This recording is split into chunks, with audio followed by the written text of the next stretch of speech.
একজন সেবকের শ্রেষ্ঠত্ব। মার্ক লিখিত সুসমাচার প্রভু যীশুকে অত্যন্ত চমৎকার ও আকর্ষণীয় উপায়ে উপস্থাপন করে। সাধু মথি লিখিত সুসমাচারে তিনি হলেন রাজা, কিন্তু সাধু মার্ক লিখিত সুসমাচারে তিনি রাজকীয় পোশাক সরিয়ে রেখে একজন সেবকের স্থান গ্রহণ করেন।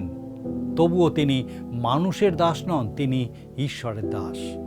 যিশু নিজেই বলেছিলেন যে মনুষ্যপুত্র সেবা পেতে আসেননি, বরং সেবা করতে এবং অনেকের মুক্তির মূল্য দিতে নিজের প্রাণ দিতে এসেছেন। মনোযোগ, পদমর্যাদা বা স্বীকৃতি দাবি করার মধ্যে প্রকৃত মহানুভবতা লুকিয়ে নেই। এটা প্রকাশিত হয় সেবার মধ্যে দিয়ে।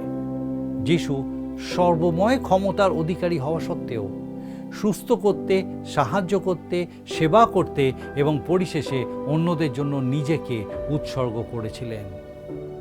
এই বিশ্ব প্রায়শই কতজন মানুষ আপনাকে সেবা করছে তা দিয়ে মহানুভবতা পরিমাপ করে। খ্রিস্ট সেই দৃষ্টিভঙ্গিকে সম্পূর্ণ বদলে দিয়েছেন।